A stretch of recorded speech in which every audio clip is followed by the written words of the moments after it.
अस्सलाम वालेकुम।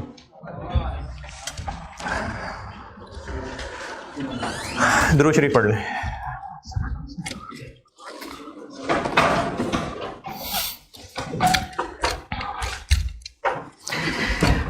अच्छा, मैंने लेक्चर 46 में एक्सप्लेन किया था ऑनलाइन वालों के लिए, दोबारा समझा देता हूँ।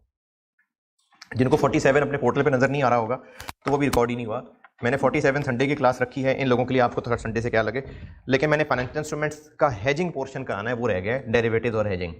और उसके लिए मैं 47 लेक्चर रखूँगा। चूँकि मुझे अंदाज़ा नहीं है कि मैं 2 क्लासेस में पूरा कर पाऊँगा कि नहीं, इसलिए मैं उसको 47 48 कहने की बजाय 47 ही कहूँगा, और ब्रेक्स करता रहूँगा तो शायद हो सकता है 47 ABC कर लूँ मैं। तो 47 लेक्चर फाइनेंशियल इंस्ट्रूमेंट्स में आपको 46 के बाद प्लेस्ड मिलेगा। ये 48 से मैं कंसोलिडेशन स्टार्ट कर रहा हूँ। कंसोलिडेशन से सवाल आना ही आना है, और 25 नंबर का सवाल तो कंफर्म है, और 50 नंबर भी आ सकते हैं। 25 से एकदम ही 50। वो इसलिए कह रहा हूं मैं कि ऐसा भी हो चुका कि SOFP SOCI दोनों में से किसी एक का सवाल आता है। एक सवाल वो आया फुल फ्लेज, और एक उसने स्टैंडर्ड्स टेस्ट करने थे, लेकिन वो स्टैंडर्ड्स की टेस्टिंग उसने कंसोलिडेशन के कॉन्टेक्स्ट में कर ली और statement of changes in equity पूछ ली। तो इस तरह से मल्टीपल टाइम हो चुका है कि 50 नंबर तक टेस्ट हो चुके हुए हैं। बहरहाल 25 कम से कम है। अब वो 25 से लाजमी नहीं कि 50 पे ही जंप करेगा, कोई 5 7 8 10 नंबर भी पूछ सकता है। बहरहाल CFAB 1 के पेपर का बहुत इंपॉर्टेंट पोर्शन कंसोलिडेशन। इसमें मैं क्या करूंगा आपके लिए, मैंने आपको सिखाने हैं कॉन्सेप्ट्स, और कंसोलिडेशन में बाकी स्टैंडर्ड्स के बरखिलाफ स्टैंडर्ड में बहुत सारी चीजें नहीं लिखी हुई। यानी कंसोलिडेशन के जो स्टैंडर्ड्स हैं ना, उसमें रूल्स ज्यादा नहीं है। मेनली उसके स्टैंडर्ड्स के अंदर बात समझाई हुई है कि कंट्रोल क्या होता है, ग्रुप के और मसाइल जो सवालों से ऊंचे होते हैं। तो जो लोग ओरिजिनल स्टैंडर्ड पढ़ते होते हैं, वैसे तो मैं कम ही उम्मीद करता हूँ, लोग कम ही होंगे स्टैंडर्ड पढ़ने वाले, लेकिन जो लोग स्टैंडर्ड पढ़ने वाले हैं उनको स्टैंडर्ड्स पढ़ के मेनली वही लगेगा जो मैंने अपने नोट्स में लिखा हुआ है, क्योंकि मैंने स्टैंडर्ड से उठाई हुए हैं। बस मैंने चीज़ों को रेंज इस तरह से किया हुआ है कि आप स्टूडेंट फ्रेंडली हो सके। कंसोलिडेशन के स्टैंडर्ड्स पढ़ के आपको बहुत ज़्यादा वो चीज़ें नहीं मिलेंगी जो मैंने आपको सिखाई होंगी। तो कंसोलिडेशन के सवालों के एतबार से जो चीज़ें हैं वो प्रैक्टिसेस से स्टेब्लिश हुई हुई हैं।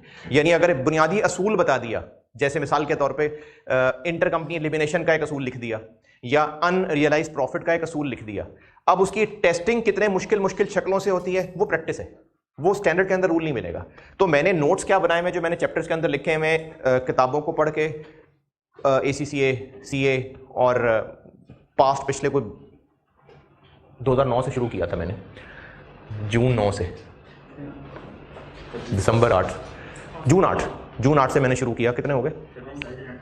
26-27 अटेम्प्ट हो गई ना। हाँ, तो इनको सामने रख के कि इन 26-27 अटेम्प्ट्स के अंदर क्या क्या टेस्टिंग हुई, ACC के अंदर क्या क्या टेस्टिंग होती थी, स्टैंडर्ड के रूल्स पढ़ के, लेकिन उनकी पुरानी 25-26 अटेम्प्ट्स को सारा सामने रख के उसके हिसाब से मैंने नोट्स लिखे हैं।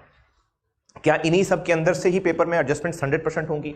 हो सकता है कोई एक आधी एडजस्टमेंट डिफरेंट तरह की हो सकता है, लेकिन अगर वो सारे कॉन्सेप्ट्स आपने समझे हुए, रट्टे की बात नहीं कर रहा, अगर आपने कॉन्सेप्ट समझे हुए हैं सारी एडजस्टमेंट्स के पीछे, तो अगर कोई नई एडजस्टमेंट भी टेस्ट हो गई तो आप करने के काबिल हो गए।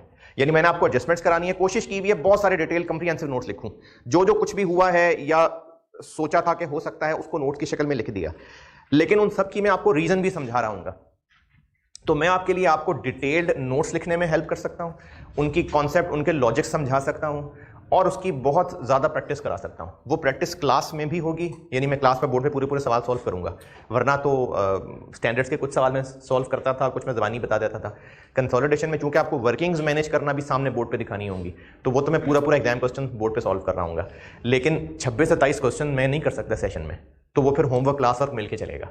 तो इसलिए जो लोग अभी नहीं भी पढ़ते होते थे घर जाके, वो अब पढ़ लेना है। जो मैं क्लास में करूंगा, अच्छी बात यह है कि आप पहले वो खुद दोहराइए, क्योंकि बोर्ड पे तो मैंने किया होगा, तो बेस्ट है कि पहले आप वो क्वेश्चन खुद जाके दोहराइए, क्योंकि कंसोलिडेशन का सवाल करना एक मसला है और लिख के कंप्लीट करने ना दूसरा मसला है। क्योंकि पेपर के अंदर ना आपको जब 3 घंटे का प्रेशर होता है तो उसमें सवाल संभलता नहीं है फिर। तो इसलिए आपने कंसोलिडेशन लिख के, खासतौर पे जिन्होंने दिसंबर 23 से पहले जिन्होंने रिपोर्टिंग करनी है उनको तो लिखना पड़ेगा। और दिसंबर 23 भी अभी कोई गारंटी नहीं है कि वो सब शिफ्ट हो जाएगा, अभी तो टेंटेटिव है, हो सकता है हो जाए दिसंबर 23, चलो अगर हो भी क्या तो आपको टाइपिंग करनी पड़ेगी, लेकिन जिन्होंने जून 23 और दिसंबर 22 में पेपर देने हैं उनको तो यार लिखना पड़ेगा। तो इसलिए जो सवाल मैं क्लास में कराऊंगा आपने वो भी घर जाके करना है, और जो होमवर्क दूंगा वो भी करना है। कंसोलिडेशन में इंसान के बच्चे बन जाए, बाकी फिर आस्ता आस्ता आपको कभी एहसास हो ही जाएगा। अच्छा, मैंने ना इसको बांटा हुआ है मुख्तलिफ चैप्टर्स में, और मैंने लिस्ट चूंकि ऑलरेडी बनाई हुई है तो मैं बोर्ड पर नहीं लिखता दोबारा, बिल्कुल शुरू में आ जाए जो मैंने किताब के अंदर टेबल ऑफ कॉन्टेंट्स बनाए हुए हैं, वहीं से बता देता हूं लिस्ट क्या लिखूं दोबारा बोर्ड पे। चैप्टर नंबर 12 रखा है मैंने इसका, और ये चैप्टर्स के नंबर बस ऐसी रैंडम है, यानी मैं जिस तरह पढ़ा रहा था जब मैंने बुक लिखी थी तो मैं जिस तरतीब से पढ़ाता जा रहा था उस तरतीब से मैंने चैप्टर की तादाद बनानी शुरू कर दी, तो ये बस रैंडम नंबरिंग की हुई है। मैंने चैप्टर 12 रखा हुआ है इसका, टेबल ऑफ कॉन्टेंट्स में आए चैप्टर 12। चैप्टर आगे चैप्टर बुक में ना खोलें, शुरू में टेबल ऑफ कॉन्टेंट्स की बात कर रहा हूं।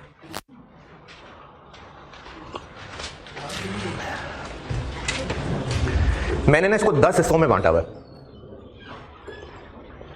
ये जो पहले 3 हिस्से हैं ये तो है कैफ, बेसिक कंसोलिडेशन, एसओएफपी को मैंने एक हिस्सा कह दिया, एक हिस्सा मैंने एसओसीआई, और कैफ में चेंजेस इन इक्विटी नहीं पढ़ा होता, वो इस कैफ में नहीं हो रहा होता टेस्ट कंसोलिडेशन में, तो वो बताऊंगा, और एसोसिएट भी कैफ में होता है। तो जो पहले 3 हिस्से हैं ये सारा कैफ है, इसमें मैं आपको 0 से कराऊंगा रिवाइज, लेकिन इसमें मेरी एक लिमिटेशन है और आपकी उसमें मुझे एक कोऑपरेशन ही चाहिए। मैं ना इस पे 1 वीक लगा दूंगा, यानी ये वाला वीक मैं कैफ पे लगा दूंगा, इससे ज़्यादा टाइम नहीं है यार मेरे पास। मैं करा तो सारा रिवाइज दूंगा, लेकिन कैफ में जो चीज़ 15-20 क्लासेस में करानी थी वो मैं यहाँ पर आपको 5 क्लासेस में करा रहा हूँ। सिर्फ ये मसला होगा, बताऊंगा सारा, समझाऊंगा सारा बिल्कुल डिटेल्ड, लेकिन टाइम नहीं है कि हम 15 दिन इसके ऊपर लगा दें, क्योंकि ये जो कैफ की कंसोलिडेशन थी ना वो बेस है, उसके ऊपर खड़ी होनी है आगे सीफैप, और एडजस्टमेंट्स वही है, एडजस्टमेंट्स को बताता नहीं है। जो अगर टूटी फूटी किसी को कंसोलिडेशन याद है तो उसमें इंटर कंपनी बैलेंस एलिमिनेट करना और फेयर वैल्यू एडजस्टमेंट और यूआरपी मेनली यही है, मेनली सीफैप में भी यही है, बल्कि सीफैप के अंदर इन एडजस्टमेंट्स में जाने की बजाय जो ज़्यादा उलझाने वाली चीज़ होती है वो डिस्पोजल और एक्विजिशन है। यानी एक सब्सिडरी थी, बेच दी, थोड़ी बेची, थोड़ी और बेच दी, थोड़ी सी और बेच दी, थोड़ी सी खरीदी, थोड़ी और खरीदी, थोड़ी और खरीद ली, पहले बेची फिर और खरीदी फिर दोबारा बेच दी। इस तरह के मसाइल होंगे इसके अंदर। इसमें सब्सिडरी होगी, सब्सिडरी के आगे सब्सिडरी होगी। वो जैसे पुरानी फैमिलीज के अंदर ना इस तरह के रिश्ते होते थे कि वो जो अपनी खाला होती थी वो अपने अब्बू की पत्नी भांजी भी होती थी, और वो जो उनका बेटा होता था वो हमारे एक रिश्ते से मामू भी लगता होता था। तो इस तरह के रिश्ते भी पढ़ेंगे हम इसमें कंसोलिडेशन में। तो इसलिए मेरी कोशिश ये है कि एक बार मैं आपकी कैफ की बेसिक रिवीजन करवा दूं, उसमें जिन्होंने कंसोलिडेशन कैफ में मुझसे नहीं पढ़ी उन्होंने किसी और हो सकता है पैटर्न से पढ़ी हो सकता है किसी ने टी अकाउंट से पढ़ी हो। मैं टी अकाउंट से कंसोलिडेशन नहीं पढ़ाता, मैं कंसोलिडेशन टी अकाउंट से नहीं पढ़ाता, मैं चीज़ें एडलेस वाले तरीके से पढ़ाता हूँ। मैं चीज़ों का बैलेंस शीट कराऊंगा तो डबल इफेक्ट याद करवा रहा हूँ कि एक वहाँ पर ऐड होगा और वहाँ जाके लेस होगा, विद रीजन विद लॉजिक, लेकिन मैं टी अकाउंट से नहीं पढ़ाता। तो जिन्होंने मुझसे सीफैप 1 पढ़ना है, अब तो खैर बहुत देर हो गई, अब तो मैं ये भी नहीं कह सकता अब आप चेंज कर लें, तो आपने जो पहले सीखा है उसको डिलीट करें, शिफ्ट डिलीट करें बल्कि, और अब मेरे साथ बिल्कुल 0 से चलिएगा। क्योंकि अगर आपको ये लगेगा कि जितना कैफ में पढ़ा था वो वहाँ से चला लेते हैं और उसके साथ यहाँ मिलने की कोशिश करेंगे, फिर मुश्किल हो जाएगी। तो इसलिए इस वीक के अंदर क्लासेस के अंदर कोशिश करूँगा इस वीक में मैं कंप्लीट कर दूँ, और एसओसीआई भी कंप्लीट कर सका तो अच्छी बात है, नहीं तो एसओएफपी में पूरी कर दूँ कम अज़ कम। तो चीज़ें मैं कैफ की कराऊंगा इस वीक में। और जिन लोगों ने मुझसे भी पढ़ा हुआ है वो ये ना करना कि बस ठीक है ये तो आता ही है, नहीं, क्योंकि आपको लगता है आता ही है, क्या पता भूल भाल गए हो। तो इसलिए बिल्कुल सब साथ 0 से चलना। टाइम उतना नहीं लगा सकता जितना कैफ में लगता है, लेकिन चीज़ें सारी बताऊंगा। और आप लोगों से जो मैंने कहा है कि आप चीज़ें याद करते चलिए, प्रैक्टिस। तो 3 सेट्स तो मैंने बांट दिए कैफ के, उसके बाद फिर आगे डिफरेंट चीज़ें, जॉइंट अरेंजमेंट्स है, कॉम्प्लेक्स ग्रुप्स हैं, step acquisition, disposal, cash flows हैं, फॉरेन कंसोलिडेशन है, और कुछ छोटी मोटी स्टैंडर्ड की चीज़ें थी वो मैंने डाली हुई हैं। तो मैंने इस बिजनेस कॉम्बिनेशन टॉपिक को 10 हिस्सों में बांटा हुआ है। कंसोलिडेशन से रिलेटेड अगर किसी पुराने ने कोई सवाल पूछना है तो पूछे। अगर आप में से कोई पुराना है जो चीता है अटेम्प्ट दे के और वो कोई खास कंसर्न पूछना चाहे तो जरूर पूछे।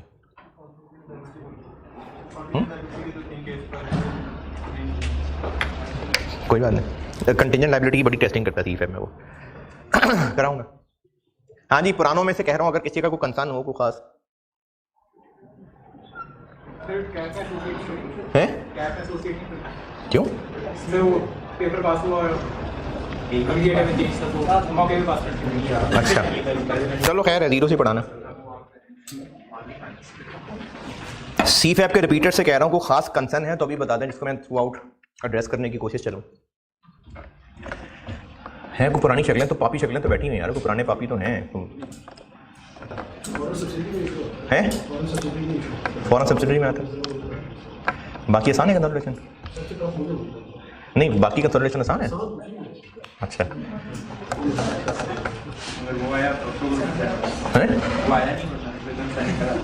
तो छोड़ गया वो फिर? अच्छा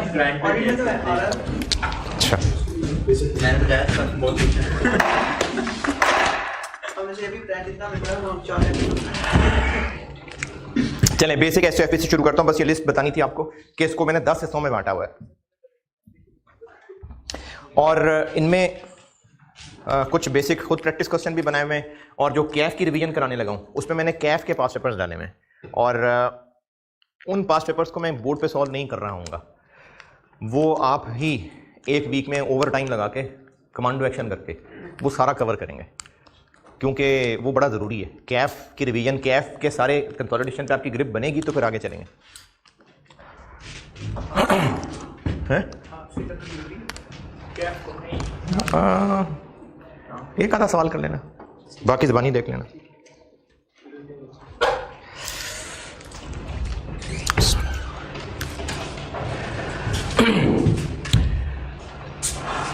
अच्छा, चूंकि डिफरेंट मेथड से पढ़ा होगा आपने, जो ऑनलाइन भी खासतौर पे लोग हैं, डिफरेंट टीचर से पढ़ा होगा, तो शुरू से आपको अपने साथ चलाने के लिए मैं बिल्कुल 0 से बता रहा हूँ। हो सकता है आपको कोई बात ऐसी लगी कि सर ये तो बिल्कुल बच्चों वाली बात है, लेकिन मुझे 0 से चलाना पड़ेगा एक बार सबको अपने साथ चलाने के लिए। एक कंपनी है S और एक कंपनी है P। इस कंपनी के जो शेयर कैपिटल है, इसमें बहुत सारे लोगों ने इन्वेस्ट किया हुआ है, ये सारे इसके शेयर होल्डर्स हैं। कंपनी P भी उनमें से एक शेयर होल्डर है। ये मैंने इस वक्त जो कंसोलिडेशन है ना उसका सेट 1 शुरू किया है, ये मैंने कहा है कंसोलिडेटेड SOFP।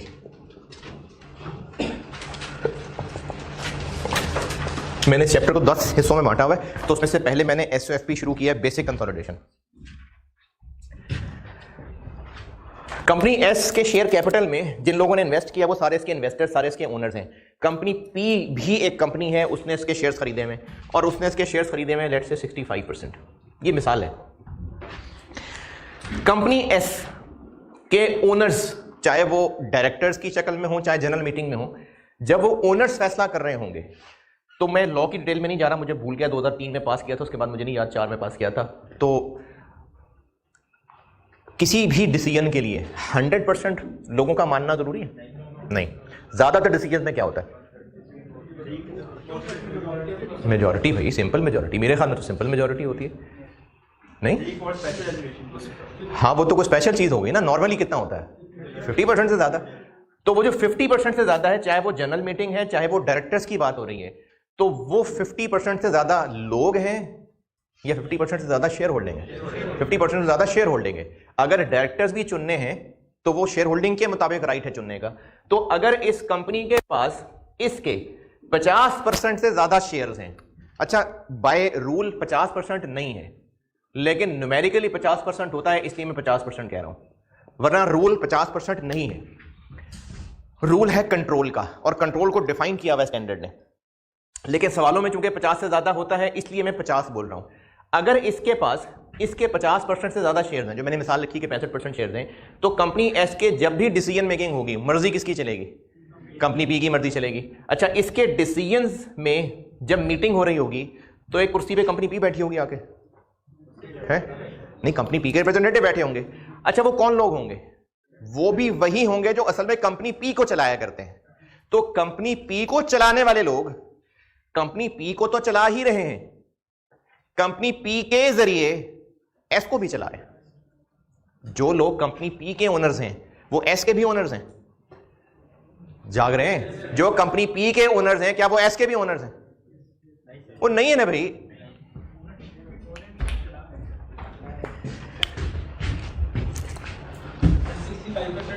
कंपनी नहीं, कंपनी एस कि 65% शेयर्स कंपनी पी के नाम पे हैं, बंदों के नाम पे नहीं है। कंपनी पी के जो ओनर्स हैं mister A B C D, क्या वो कंपनी एस के भी ओनर हैं? नहीं, कंपनी एस के शेयर्स कंपनी पी के नाम पे रजिस्टर्ड हैं। तो वो जो लोग कंपनी पी को चला रहे हैं वो ऑफिशियली एस के ओनर्स नहीं है, लेकिन वो पी के जरिए एस को चला रहे हैं।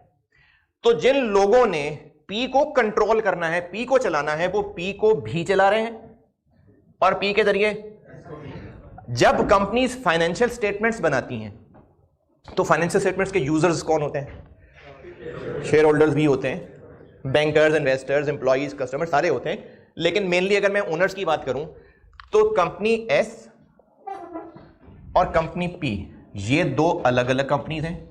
इसकी अपनी सेपरेट बुक्स होंगी, इसकी अपनी सेपरेट बुक्स होंगी।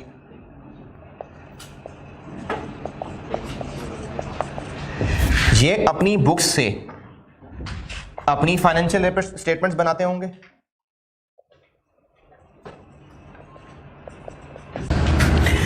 कंपनी पी एक अलग कंपनी है, कंपनी एस एक अलग कंपनी है। कंपनी पी के पास एस के बेशक मेजॉरिटी शेयर, लेकिन कंपनी एस खत्म थोड़ी हो जाएगी उससे। कंपनी एस अपने नाम से ऑपरेशन करती रहेगी।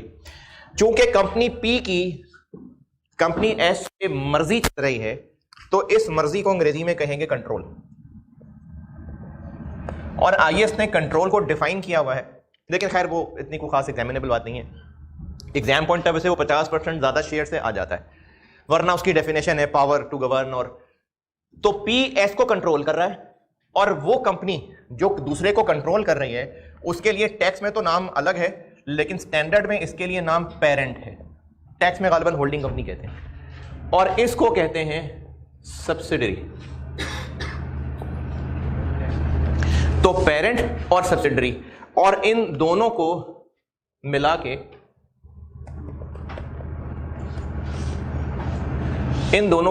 कहते हैं ग्रुप।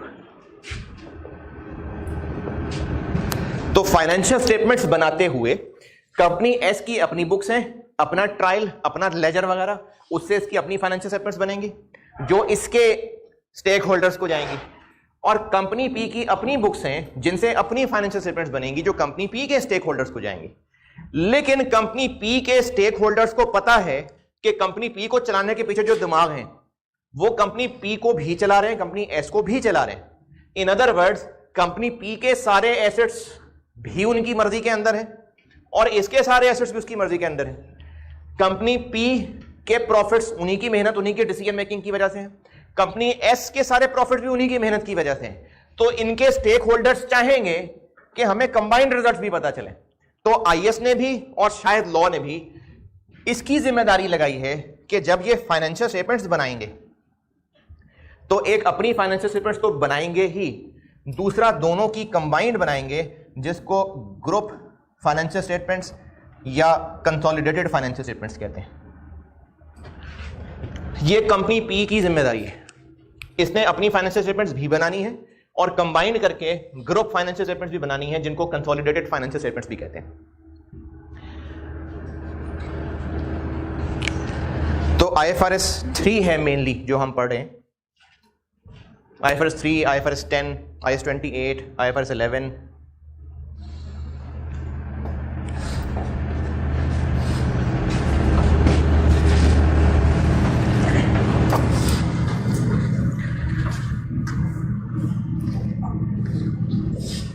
तो हमने इसमें सीखना है ये group SOFP, group financial statements बनाना।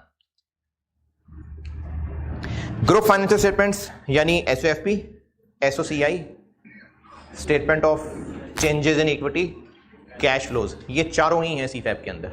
ये चारों में से ही कोई एक कोई दो टेस्ट हो जाएंगी। अगर ज्यादा मूड होगा एग्जामिनर का तो दो स्टेटमेंट्स टेस्ट कर लेगा, लेकिन अलग अलग सवालों में। यानी SOCI मांग लेगा और साथ सोसी भी मांग लेगा। सोसी मैं वो कभी कह जाया करूंगा। सोसी से मेरी मुराद है statement of changes in equity, SOCI कह देता हूं मैं इसको फ्लो में। तो मैं कभी सोसी कह जाऊं तो उसका मतलब है statement of changes in equity. तो अगर 50 नंबर तक भी जाने का मूड हो एग्जामिनर का तो वो सोसी पूछ लेता है और उसके अलावा साथ कोई SOFP SOCI पूछ लेता है। सोसी पिछले कुछ अरसे से बहुत पसंद है एग्जामिनर को। पिछले कुछ अर्से से सोसी बहुत पसंद है एग्जामिनर को, जिसमें कंसोलिडेटेड सोसी भी हो सकती है, अलग भी हो सकती है, तो वो बड़ी पसंद है एग्जामिनर को। तो ये चारों चीजें हमने पढ़नी है, एसओएफपी, एसओसीआई, सोसी और कैश फ्लोस, ये चारों चीजें हमने इसके अंदर सीखनी है। कैश फ्लो को मैं ना एक अलग टॉपिक के तौर पे पढ़ाऊंगा, और हाँ कैश फ्लो भी भाई आई अज्यूम कि आपको कैफ वाला आना चाहिए, नहीं आता, चलो बेसिक तो कराऊंगा रिवाइज, लेकिन वो भी 2-3 दिन में ही कराऊंगा रिवाइज सारा, लेकिन वो भी 2-3 दिन में कराऊंगा। तो वो जो कैश फ्लो की टेक्निक्स हैं वो आनी चाहिए, तो वो एग्जाम में टेस्ट होता है कभी कभार, तो वो भी कैफ वाला रिवाइज कराऊंगा आपको पहले। तो इसमें से मैं आपको एसओएफपी से स्टार्ट करवा रहा हूं, एसओएफपी कराऊंगा सारी, कैफ वाली रिवाइज कराऊंगा, फिर एसओसीआई पढ़ाऊंगा, फिर एसओसीआई के साथ ही फिर आपको चेंजेस इन इक्विटी पढ़ाऊंगा, लेकिन कैश फ्लो अलग से टॉपिक पढ़ेंगे। जब मैं आपको सारी कुछ करा चुका हूंगा ना, ये फॉरेन नहीं एक्विजिशन, डिस्पोजल वगैरह पूरी कंसोलिडेशन फुल फ्लैश कराने के बाद फिर कैश फ्लो पे जाएंगे, क्योंकि उसके सवाल डिफरेंट तरह के होते हैं। तो मैंने आपको एसओएफपी, एसओसीआई और सोसी पढ़ानी है मेनली, फिर बाद में कैश फ्लोस। तो इसमें से मैं आपको पहले अभी इस वक्त कंसोलिडेटेड या ग्रुप एसओएफपी पढ़ाना स्टार्ट कर रहा हूं। इस बेसिक इंट्रोडक्शन से रिलेटेड कोई सवाल, परेशानी, तकलीफ है तो बताएं। हमने पेरेंट के पॉइंट ऑफ व्यू से टॉपिक पढ़ना है, क्योंकि कंसोलिडेटेड एसओएफपी या ग्रुप एसओएफपी पेरेंट ने बनानी है जी।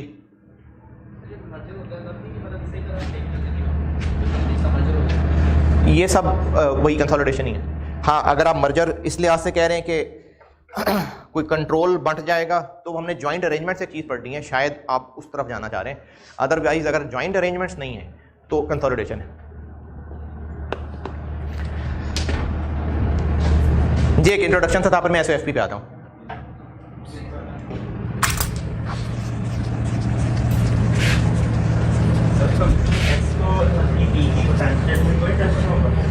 अगर होगा तो उनसे छुपा के नहीं रखी जाएंगी। अगर कंपनी पी की फाइनेंशियल स्टेटमेंट्स कंपनी एस ने देखनी तो देख ले, मना नहीं है, पब्लिकली अवेलेबल है। हाँ हाँ,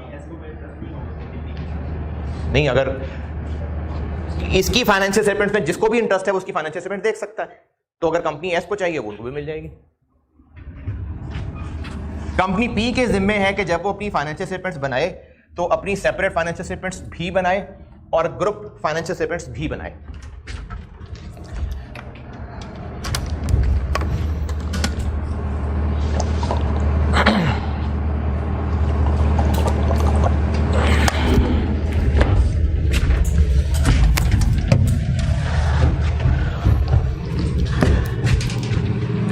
मैं कंसोलिडेटेड एसओएफपी स्टार्ट कर रहा हूं।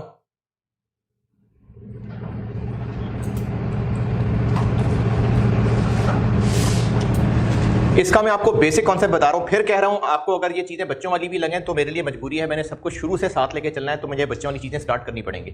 मैं आपको बेसिक कॉन्सेप्ट बता रहा हूं।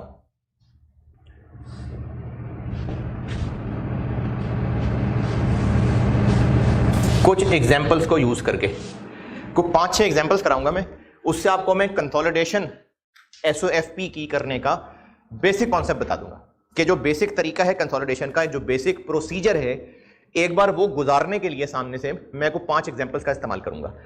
एक बार वो बुनियाद बन गई, फिर मैं उसमें एडजस्टमेंट्स ऐड करना शुरू कर दूंगा। तो पहले मैं आपको बेसिक प्रोसीजर सिखा रहा हूं कुछ एग्जाम्पल्स की मदद से।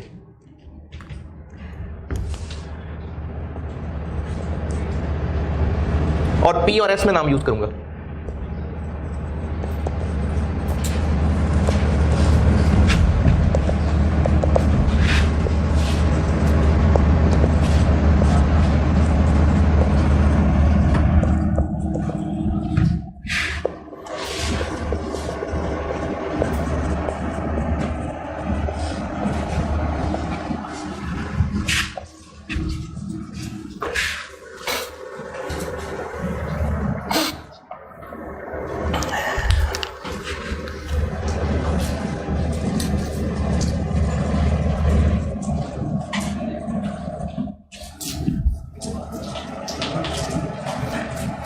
अच्छा, असल सवाल में तो एसेट्स की लिस्ट होगी, property, intangible assets, inventory, receivables वगैरह, लेकिन मैंने आपको चूंकि सिर्फ बेसिक कॉन्सेप्ट बताना है तो मैं भी इस लिस्ट में नहीं जा रहा, मैं भी बस अदर एसेट्स लिख दिया करूंगा।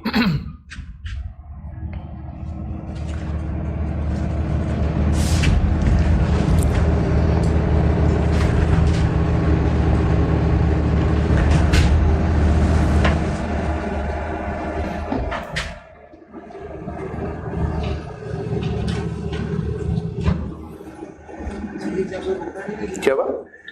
नहीं नहीं नहीं, तो बिल्कुल बेसिक ही यूज कर रहा हूं। क्या हुआ? सवाल है, सॉल्यूशन किसका लिख रहा हूं?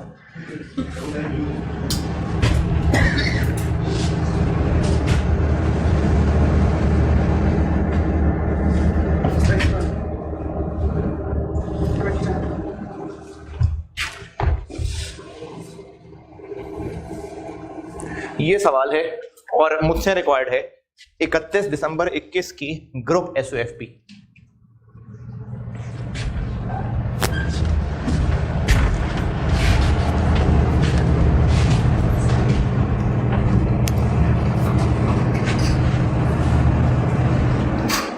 किसी ने अगर रिसेंटली मुझसे FAR2 पढ़ा है और उसको लगे कि ये तो अभी भी याद ही है, वो पेजेस भी याद है जहां लिखा था, ना लिखना हो दोबारा कोई मसला नहीं। जिसने रिसेंटली पढ़ा है और ये बेसिक चीजें ना लिखना चाहे तो कोई मसला नहीं है, लेकिन सुन जरूर लीजिएगा सारी।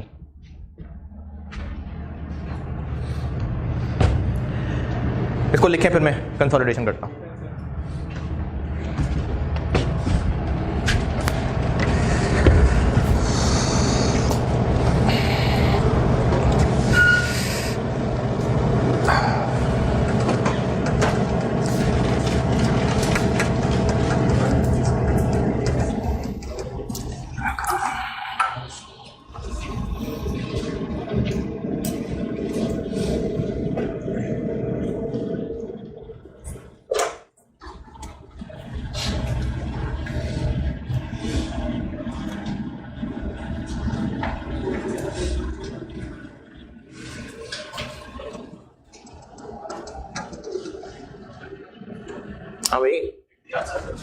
इसकी रिक्वायरमेंट है कंसोलिडेटेड SOFP 31 दिसंबर 21 की।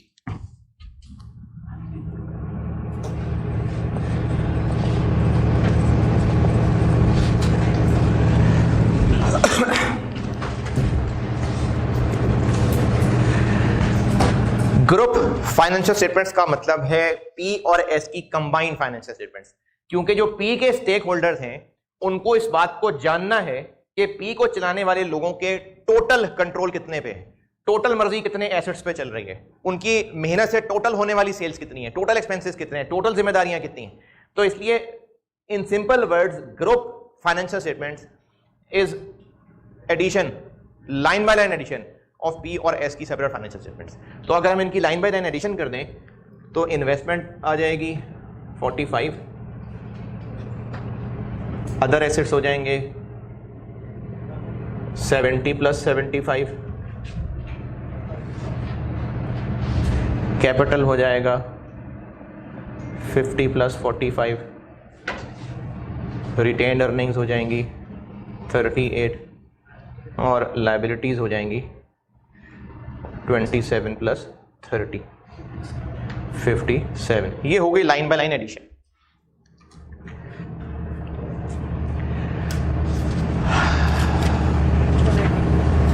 यहां तक मैंने लाइन बाय लाइन एडिशन की है, लेकिन क्या ऐसे ही होगा? क्या इतना ही सिंपल है? नहीं।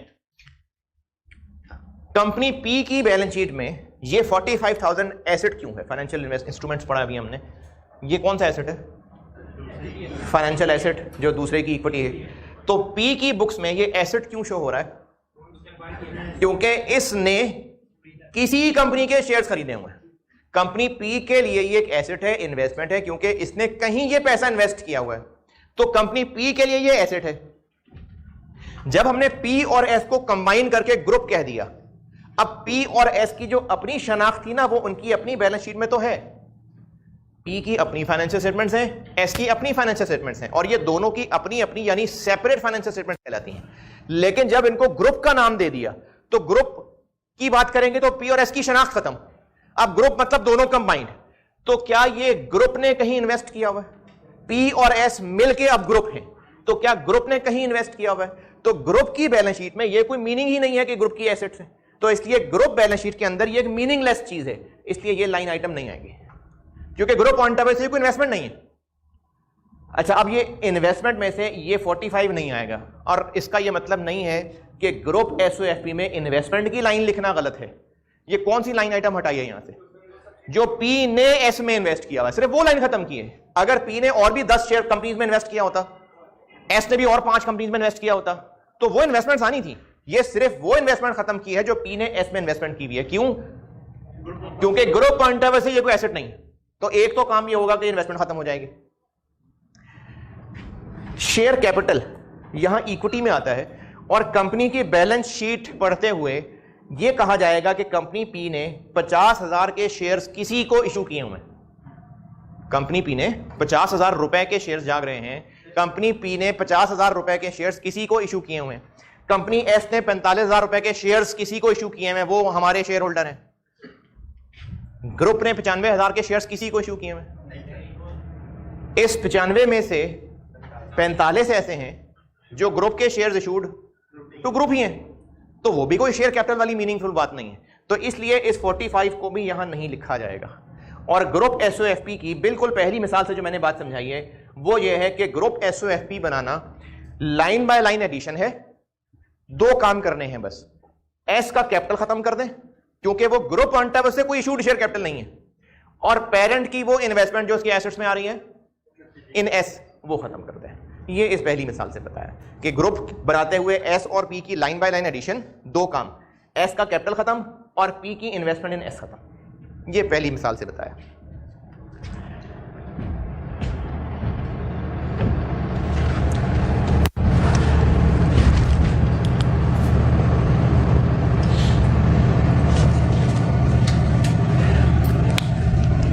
अच्छा, ये न्यूमेरिकली स्पीकिंग ये दोनों साइड्स टैली क्यों नहीं?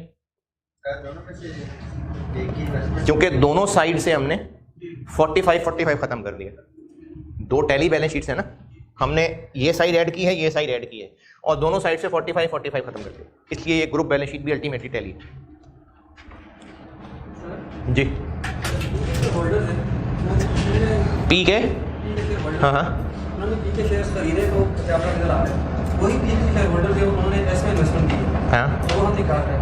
उन्हीं लोगों ने तो एस में इन्वेस्टमेंट नहीं की है। अच्छा, ये बाकी लोग भी सुने भाई, ये पी कंपनी एक लीगल एंटिटी है, इसकी अपनी एक लीगल हैसियत है।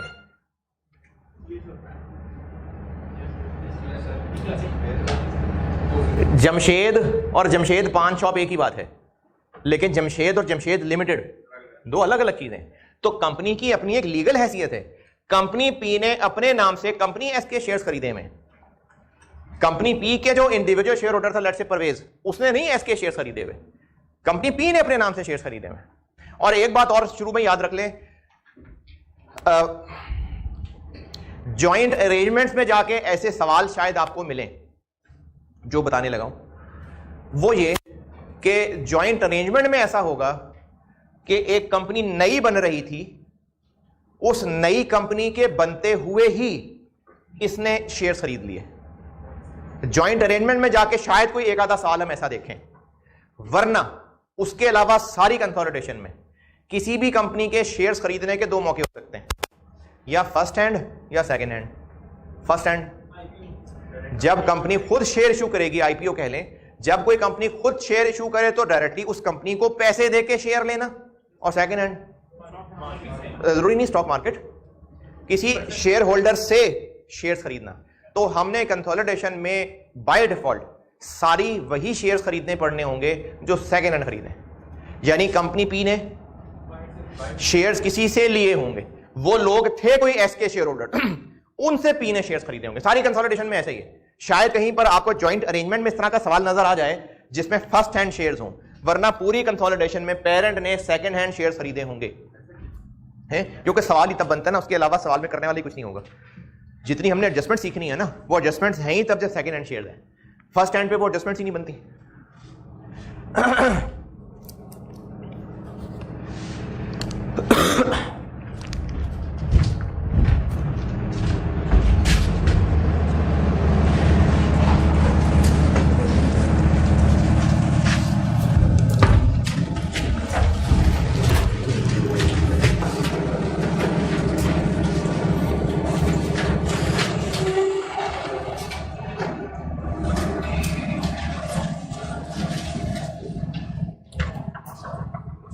जी जी।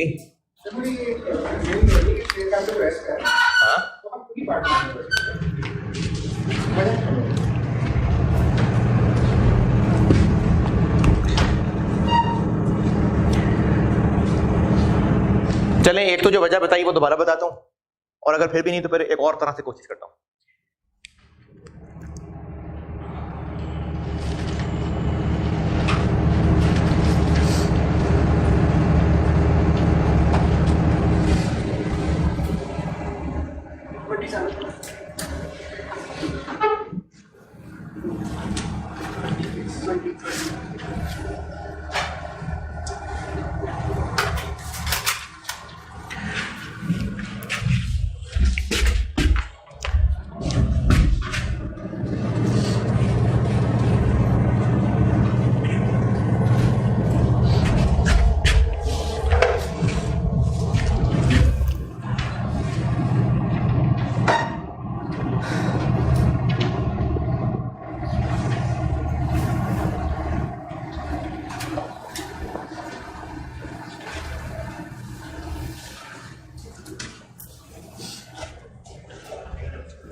ये मैंने एग्जांपल 2 कर दिया।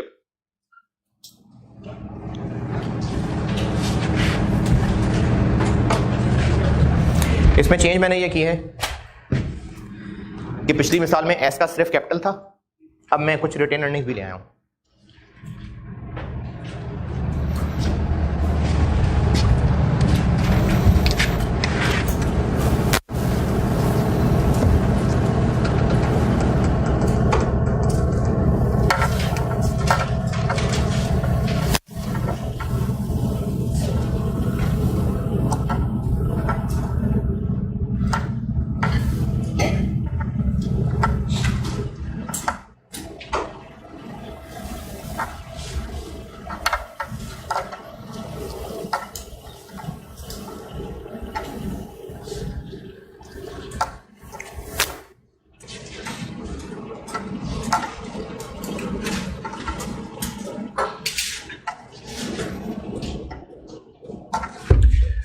चले, पिछली बात तो अभी बताई थी कि ये इन्वेस्टमेंट इन एसपी की बैलेंस शीट में तो एसेट है लेकिन ग्रुप पॉइंट ऑफ व्यू से कोई एसेट नहीं है, तो इसलिए ये बैलेंस शीट में नहीं आएगी। कैपिटल वाली बात दोबारा सुन लें। 40,000 कंपनी के शेयर कैपिटल बैलेंस शीट में आने का मतलब है कि इस कंपनी ने इस 40,000 के शेयर्स किसी को इशू किए हुए हैं, क्योंकि जो बैलेंस शीट में शेयर कैपिटल आ रहा होता है वो ऑथोराइज शेयर कैपिटल आ रहा होता है, issued share capital, issued subscribe paid capital, Pakistan में सारे एक ही होते हैं। तो ये इशूड शेयर कैपिटल है कि कंपनी ने लोगों को इतने रुपए के शेयर इशू किए हुए हैं, वो इस कंपनी के इक्विटी ओनर्स हैं, तो उनको यहां पर इक्विटी में जगह मिलती है। कंपनी एस के 35,000 रुपए का मतलब है कि कंपनी ने 35,000 रुपए के शेयर्स किसी को इशू किए हुए। अब ये कंपनी एस और कंपनी पी की हद तक तो बात सही है कि इन्होंने 40,000 रुपए के शेयर्स किसी को इशू किए हुए हैं, इन्होंने 35,000 रुपए के शेयर्स किसी को इशू किए हुए हैं लेकिन ग्रुप पॉइंट ऑफ व्यू से ये 35,000 रुपए के शेयर्स ग्रुप को इशू किए हुए हैं, तो ये कोई बताने वाली बात सेंस नहीं बनती इसकी कि कंपनी ने अपने आप को शेयर इशू किए हुए हैं। तो ग्रुप पॉइंट ऑफ व्यू से इस 35 का कोई मीनिंग नहीं है, इसलिए यहां पर सिर्फ 40,000 आएगा। और अभी एक और बात बताता हूं इस 10 के बाद। रिटेन्ड अर्निंग्स क्या होती है? रिटेन्ड अर्निंग्स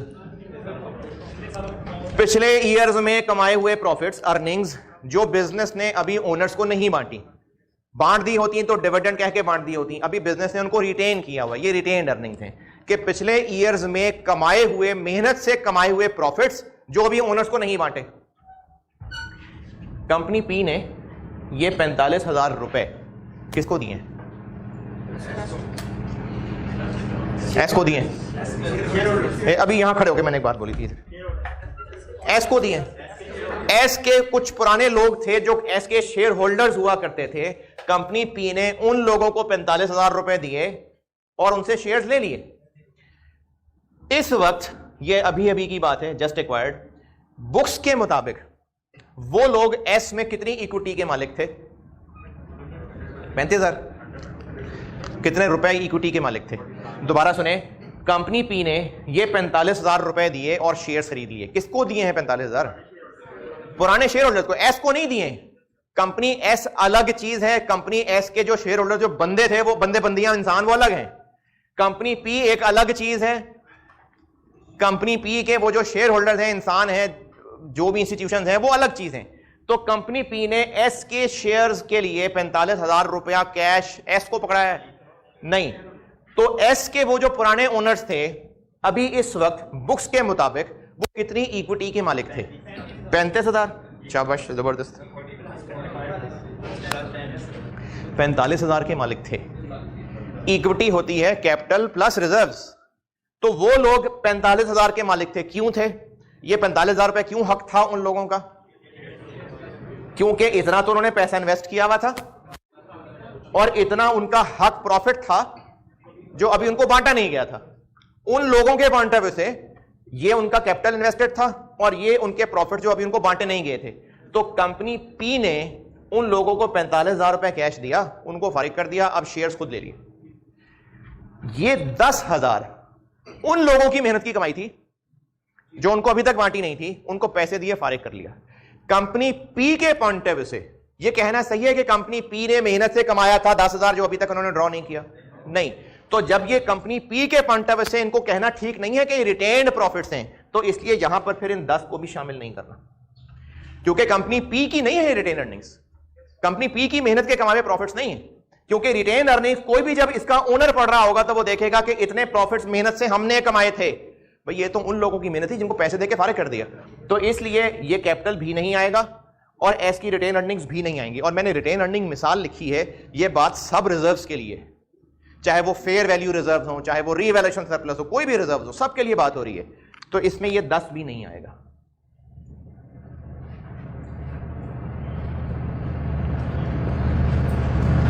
अभी तक जो बताया एक दफा और, पी और एस की लाइन बाय लाइन एडिशन है, लेकिन पी की जो एस में इन्वेस्टमेंट है वो भी नहीं आएगी और वो इन्वेस्टमेंट करके जो खरीदा था वो भी नहीं आएगा। वो दोनों आपस में एक दूसरे से नॉक ऑफ हो जाएंगे। इन्वेस्टमेंट भी नहीं आएगी और इस इन्वेस्टमेंट से उस वक्त की इक्विटी खरीदी थी वो भी उड़ा देंगे। तो इन्वेस्टमेंट भी खत्म और एस की इक्विटी भी खत्म, क्योंकि वो पी ने खरीद के पैसे दे के लोगों को फारिग कर दिया था। तो इसलिए इन्वेस्टमेंट भी खत्म और उस वक्त की इक्विटी भी खत्म। ये अभी इन 2 मिसालों से बताया। ये लिखे, फिर मैं तीसरी बताता हूं।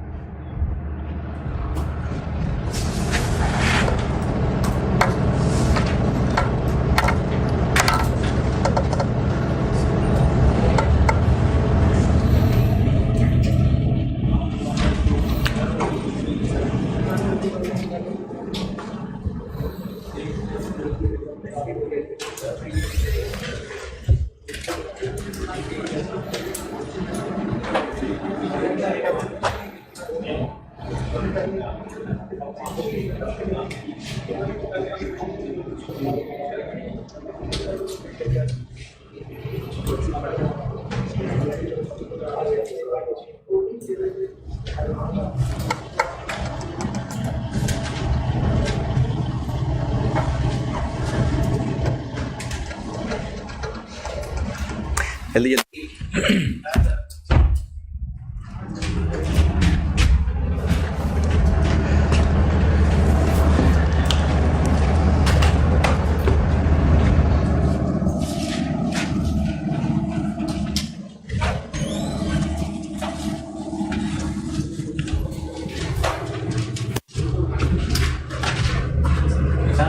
नींद आ रही?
एक तो ये 52,000 नहीं आएगा,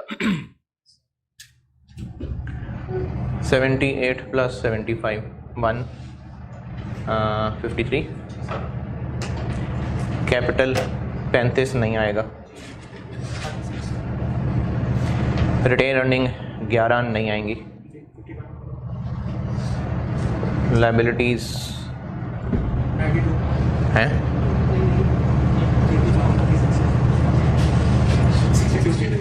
62,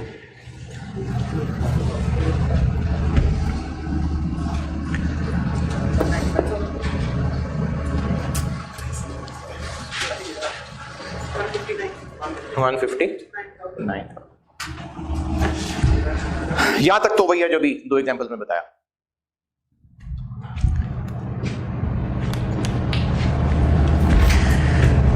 ये 11,000 क्यों नहीं आएगा? क्योंकि अब एस के ओनर्स हैं उनका ये हक नहीं है, ये पुराने लोगों का था जिसके उनको पैसे भी दे दिए, तो इसलिए अब इनको रिटेन्ड अर्निंग्स कहना मुनासिब नहीं है। जिन लोगों का ये हक था उनको पैसे दे दिए पैसे, तो इसलिए अब रिटेन्ड अर्निंग्स कहना मीनिंगफुल नहीं है, इसलिए 11,000 नहीं आएगा। पेरेंट का हक क्यों नहीं है उस पर? क्योंकि ये पुराने दौर के कमाए हुए प्रॉफिट्स हैं, इनको कहते हैं pre acquisition. Pre acquisition retained earnings, pre acquisition reserves, pre acquisition, acquisition से पहले लोगों वाली मेहनत है ये। तो 35 नहीं आएगा, 11 नहीं आएगा और ये 52 नहीं आएगा। इससे पहले वाली दोनों एग्जांपल्स न्यूमेरिकली दोनों साइड्स क्यों टैली थी? क्योंकि हमने दोनों साइड से सेम अमाउंट उड़ाई थी। अब हमने इधर से 52 उड़ाया, यहां से 46 उड़ाया, तो इसलिए आउट है इस वक्त। पेरेंट ने जब ये शेयर्स खरीदे तो 52,000 पैसे किसको दिए? एस को, एस के पुराने लोगों को। ये जो एस के पुराने शेयर होल्डर्स थे, ये कितने रुपए बैलेंस शीट के मुताबिक कितने रुपए के मालिक थे? 46। लेकिन इन्होंने अपने शेयर्स 52 में बेचे, तो नखरा था तभी बेचा। अब वो नखरा क्यों था? उस नखरे को अंग्रेजी में कहते हैं गुडविल। कंपनी एस के ओनर्स अपने शेयर्स महंगे बेच रहे हैं पी को, और पी क्यों मरे जा रहे हैं खरीदने के लिए? क्योंकि पी को लगता है कि कंपनी एस में पोटेंशियल है, इसलिए वो ज्यादा पैसे भी देने को तैयार है। तो इस एस के अच्छे नाम को गुडविल कहते हैं।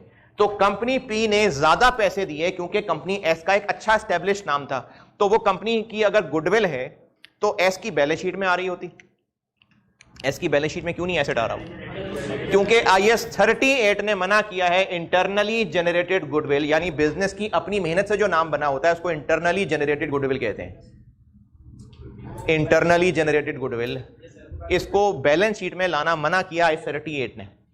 लेकिन कंपनी पी ने ये 6,000 पे किया है, और ग्रुप के पॉइंट ऑफ व्यू से ये इंटरनली जनरेटेड नहीं है, ग्रुप के पॉइंट ऑफ व्यू से ये परचेज्ड है, और इसको एसेट्स में बिल्कुल इज्जत एहतराम के साथ लाया जाएगा और उसको गुडविल कहा जाएगा।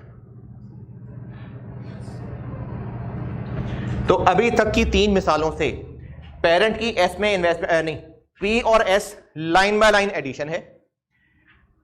पी की एस में इन्वेस्टमेंट नहीं आएगी, एस का कैपिटल, एस के रिजर्व्स नहीं आएंगे, और पी ने अगर ज्यादा पैसे दिए हैं तो फिर वो गुडविल के नाम से एसेट शो हो जाएगा।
रेहान यार ये जरा थोड़ा सा कल धोना है।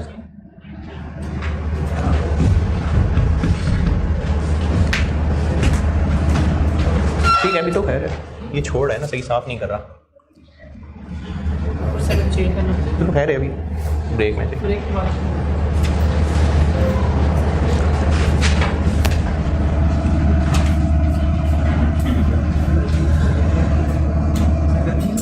है क्यों?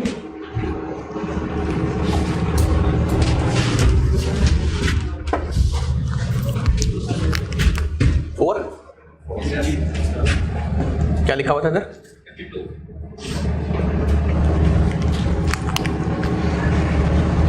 और यहाँ क्या लिखा हुआ था? 78 लिखा हुआ था।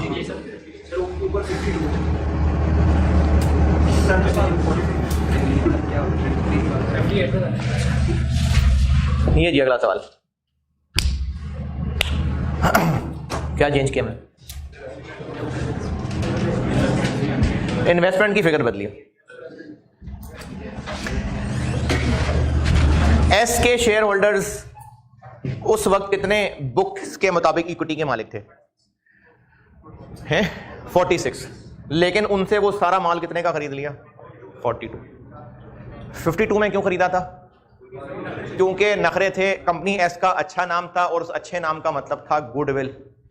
लेकिन अगर कंपनी का नाम हो गया है खराब और वो लोग किसी तरह से बस निकलने की कर रहे थे तो उनको सस्ते में शेयर्स खरीद लिए, तो ये जो 4,000 रुपए कम दिए, 6,000 रुपए ज्यादा दिए थे गुडविल, 4,000 रुपए कम दिए बैडविल। इसको बार्गेन परचेज कहते हैं, बार्गेन परचेज, और नेगेटिव गुडविल भी बोलते हैं। तो जो 4,000 रुपए कम है, 4,000 कैसे? ये 46 है और यहां 42 है, तो जो बाकी चीजें हैं वो तो है ही हैं, यानी इन्वेस्टमेंट नहीं आएगी,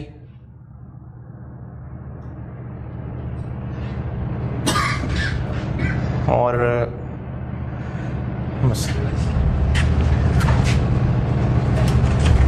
जो बाकी काम अभी तक किए वो तो हैं, इन्वेस्टमेंट नहीं आएगी।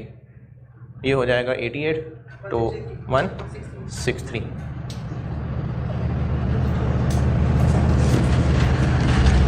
पहले यहां 6,000 पॉजिटिव आंसर आ रहा था, पॉजिटिव यानी ज्यादा पैसे दिए थे, तो क्या ट्रीटमेंट की थी उसकी? गुडविल कहा था उसको, एसेट्स में लिख लिया था। क्यों कहा था एसेट उसको?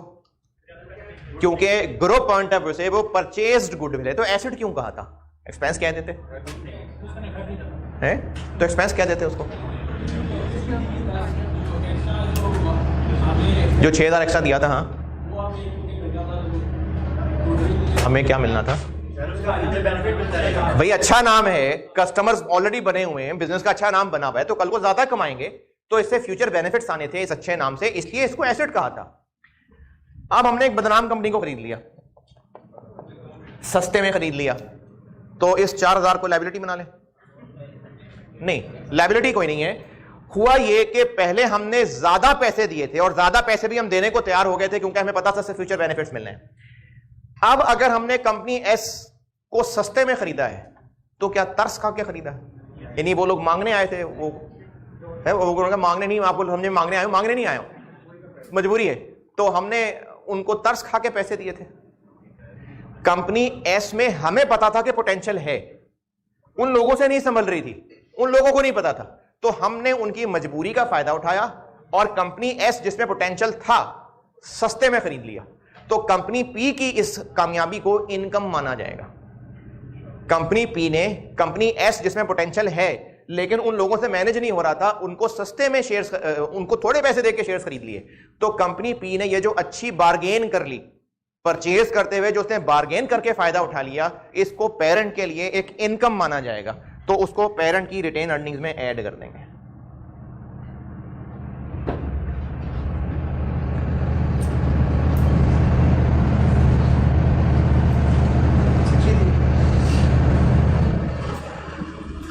तो पेरेंट एस के शेयर्स खरीदते हुए ज्यादा पैसे दे तो गुडविल एसेट्स में, थोड़े पैसे दे तो नेगेटिव गुडविल कहते हैं उसको, बार्गेन परचेज भी कहते हैं, तो वो पेरेंट की रिटेन अर्निंग में ऐड हो जाएगा।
है कौन सी वाली? हाँ, वो इतना को बड़ा मसला नहीं है यार, इसमें ऐसी कौन सी बात है। अब मुझे नहीं पता कि वाईफाई का मसला क्या है तो मैं क्या जाहिल हो जाऊंगा? वो नहीं पता उसको ईयरपीस कैसे लगाना है, तो उसमें से कौन सी बात है।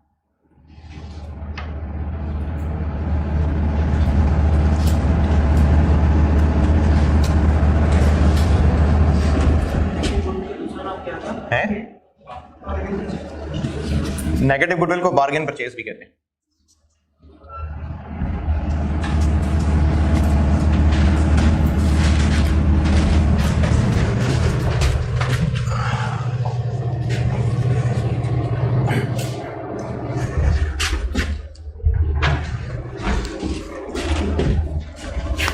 Five?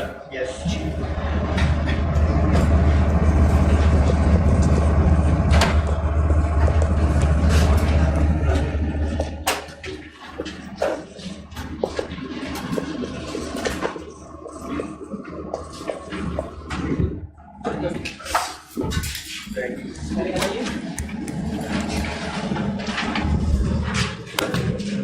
एग्जाम्पल 3 को आगे बढ़ा रहा हूं नेक्स्ट ईयर के लिए, यानी एग्जाम्पल 3 ही है, बस वो 21 की जगह 22 आ गया।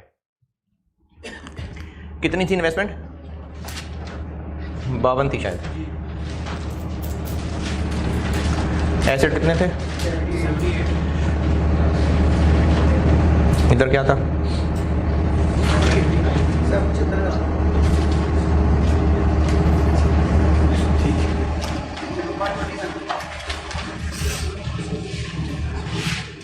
कैपिटल क्या था?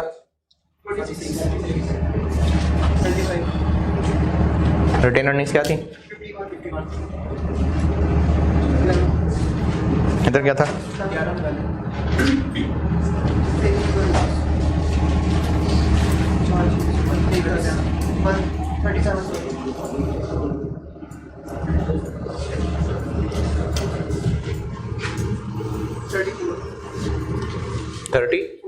4। एग्जाम्पल 3 को ही मैंने 1 साल बड़ा कर लिया।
इन्वेस्टमेंट तो उड़ा दी थी, फिर ये बैलेंस शीट में क्यों आ रही है?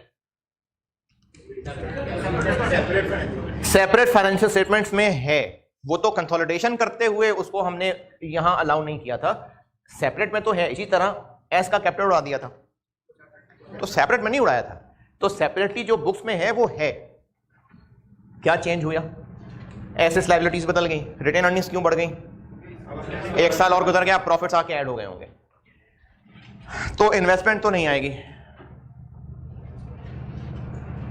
अदर एसेट्स 95 प्लस 88 183, गुडविल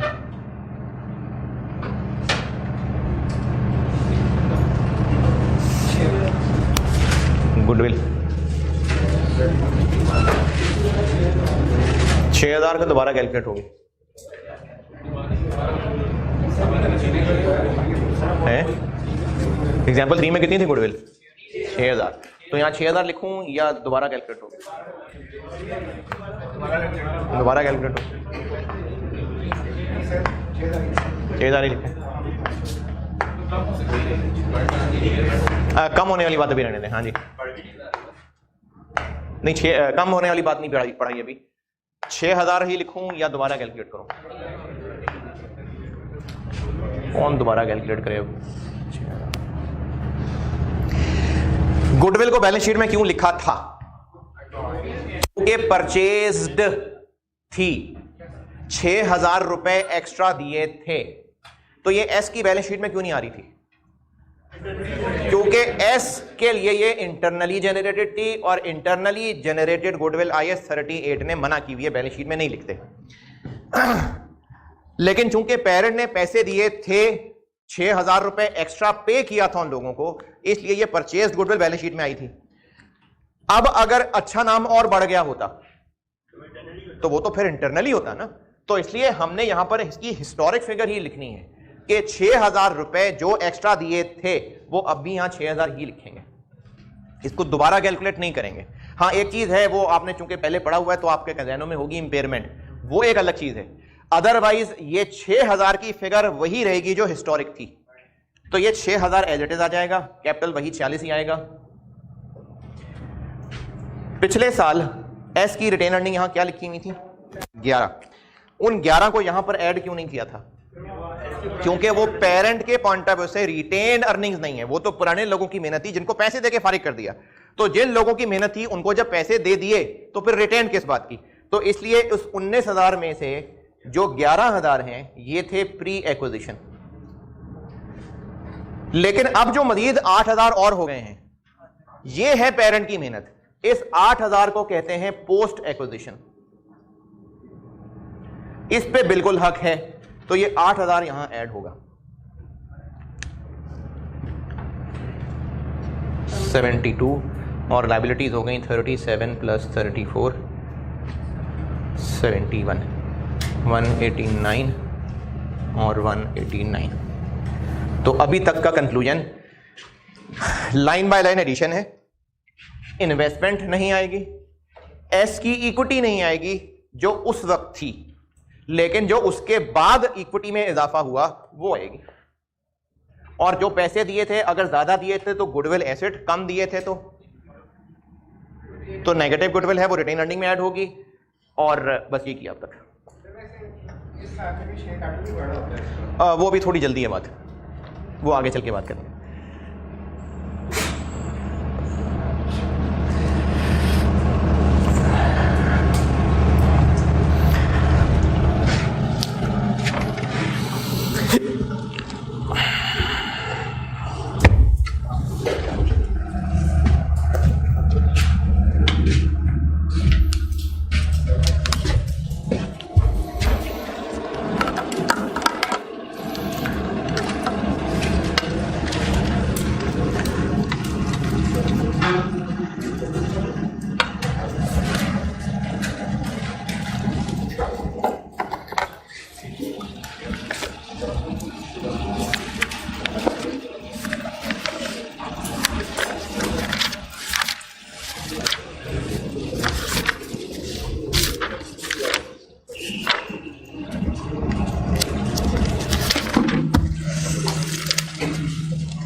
चले 48 में इतना ही करता हूँ, बाकी फिर अगली क्लास में शुरू करता हूँ। ठीक है, अल्लाह।